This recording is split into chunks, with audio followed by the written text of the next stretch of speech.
Ladies and gentlemen, how's it going today? I'm the Digital Ham. Welcome to my review on the Sterling ST55. Now, if you guys are in the market for a microphone that's around the $200 price range, this is one that I would highly suggest, and I think you guys will be extremely happy with the quality that you're getting for that price range. My situation is a little bit special, and the reason I say that is because I purchased this microphone at a discounted rate, meaning I purchased this microphone pre-owned. Now, the side effect and downside of buying anything pre-owned is, unfortunately, most of the time you don't have every single thing that came with the microphone. In this case, I didn't. So what I'm going to do is really quickly, I'm going to pull up some of the specs for you guys and read them off so that you guys have an idea of exactly what are the specifications on this microphone, what you can find to compare these two microphones to, and then, make your decision on that. So, all right, guys. So the website that I'm using is recordinghacks.com/microphones/Sterling/ST55. All right, guys. So I've got this website pulled up and I want to go over some of the things that were kind of hot topics for me and hot points of interest. So the first thing is that I wanted to look at in this microphone was the self noise. Now the self noise of this microphone is actually 22 dBA. That is the specification that they give to this microphone for if you have it plugged in and everything, the noise that's going to emanate from this microphone without any interference at all. No external sound. Now, an average is about 12 to 16 dBA. And an extraordinarily quiet microphone is about 4 dBA. Now, this microphone is well above the average, so that's not a good thing.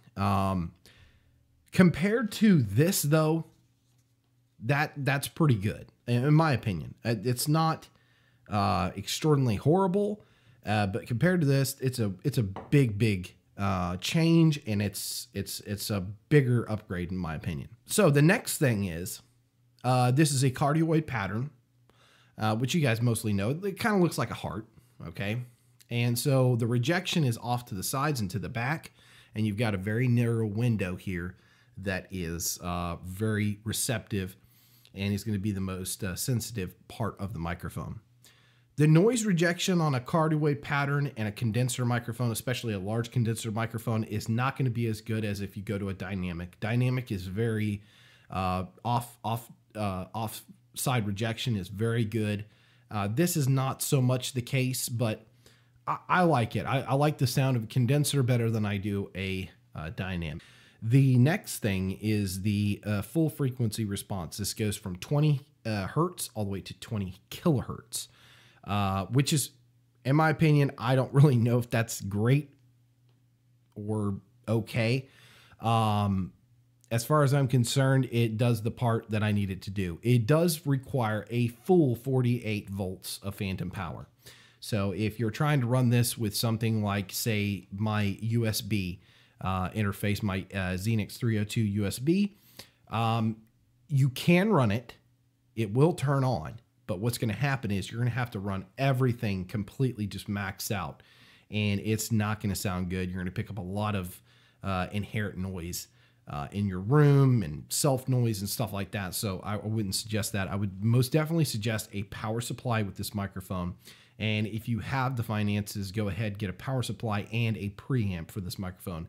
I think that you will get the best quality sound out of it that way. So let's move on to the build quality. The build quality in this microphone is fantastic. Everything is very, very well made. What I'm going to do really quickly is I'm going to mute the mic and I'm going to pull off the windscreen here so you guys can see actually what it looks like without the windscreen. Okay, so all metal construction. I'm not finding any plastic on here, and you can look through. The one thing that I did not like too much is the fact that you can actually see the diaphragm pretty clearly through the mesh of the capsule. That's not something I'm really that happy about, and the reason being is that means that you're going to have to use a pop filter. You're going to have to use something like a windsock. In this case, if you don't, you will pop your P's, and you will have a lot of plosives that are picked up by the microphone. That's kind of a downside. What will you get out of this microphone as far as some of the features? You will get a negative 10 dB pad, which will allow you to record, say, a a stack, right? Say you want to record a guitar amp and you want to put it up against there and you want to make a recording. Well, you put that negative 10 dB on there and it's going to keep it from going too crazy as far as the frequency response is. And you'll get a little bit better of a clear and better sound out of it by using that negative 10 dB pad. You also get a high pass filter. The high pass filter in this case is a negative 12 dB octave at 75 hertz. So it cuts a lot of the high frequency stuff out. And in my opinion, it really doesn't change the sound quality too much, in my opinion, just from listening to it, but possibly. If your S's are really popping, you might turn it on and it might help out. I don't know. I've seen a little bit of a difference in my S's and plosives not picking up so much with it on than with it off. All right, so the next part of this review actually has nothing to do with this microphone, and I'm going to explain that a little bit more in depth here in just a second. The reason I'm not going into any more about the microphone is I pretty much covered almost all the bases on what you can expect from this microphone if you're in the market of around $200, or if you can find it for an additional discounted rate because it's pre-owned or out of stock. You know, they're getting ready to get rid of this microphone and bring in a new variant of it, or, you know, whatever the case may be. And what I want to talk about is the fact that I'm not trying to beat up on these lower budget microphones. And the reason being is that, you know, this is a great microphone. And if you are in a very tight budget situation where you just don't have the money to throw and get a $300, $400 setup, mic, you know, preamp, mixer, interface, all of these different things, then you might not really be interested in this microphone. But let me just explain to you guys that there is a place for this microphone, this NW700 or 800 in this case. And that is, if you guys are really on a tight budget, this microphone does not require very much of phantom power.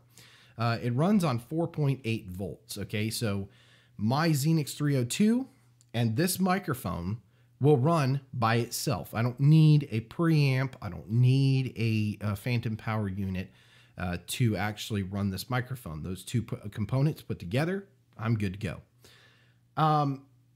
But say you don't really want to spend the, say, $100, okay?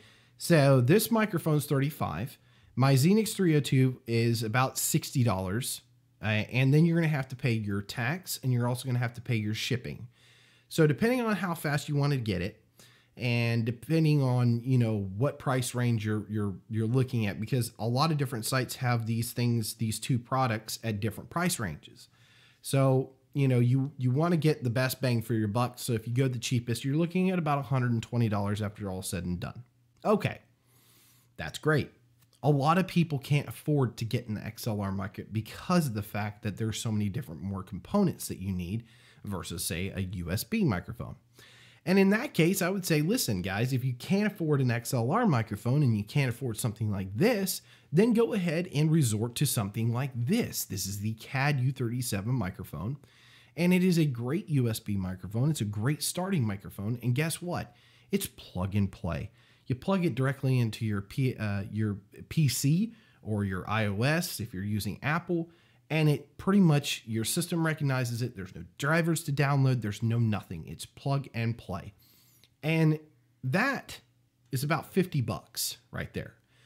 You can get it with a kit if you really want to get the boom arm and all these other, you know, accessories. So there's really a lot of different options out there for people. And I don't want this to sound like just because I got this microphone, you know, you're sticking your nose up to people that don't have the same quality stuff that you do. This microphone has provided a ton of great use for me.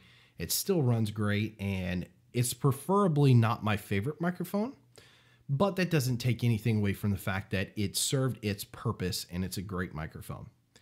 Same thing goes for the CAD. The CAD is a great microphone. It served its purpose, and it was pretty much my only microphone that I had for a very long time.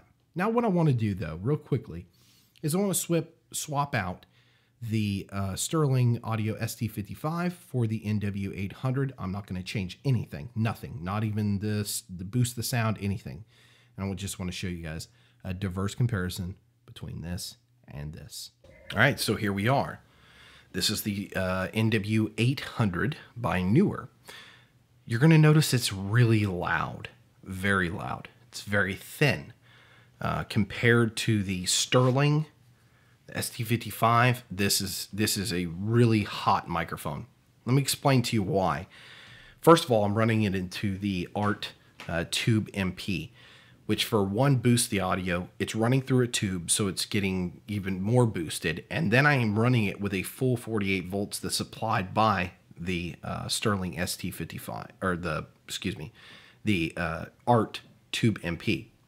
So you can just hear how tinny, and it's just, you have to work to get a really good sound out of this microphone. Now I want to do something really quickly with you guys. So you see how it's very bright, and there's not really any mid-range, and there's not really any low frequency with this microphone. What I'm going to do real quickly is I'm going to boost the bass. So as I boost the bass, you can hear that it starts sounding a little bit better, and it's not so thin.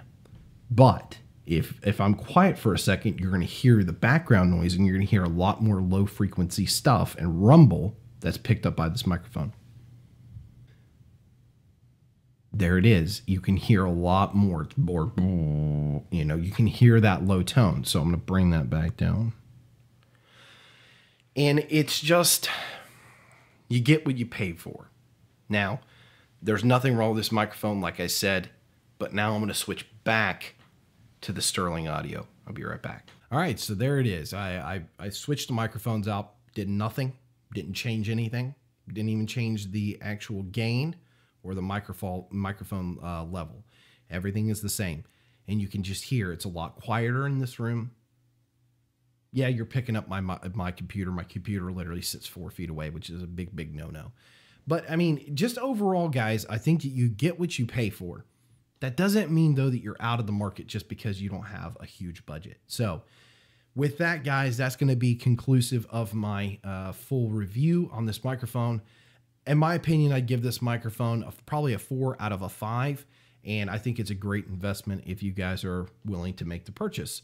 If you go down in the description below, you're actually going to find the actual link for this microphone on Amazon. As always, guys, make sure you subscribe to this channel and make sure you hit the bell so you get notified whenever I post a video. As always, guys, thank you so much for stopping by, and we'll see you guys in the next video.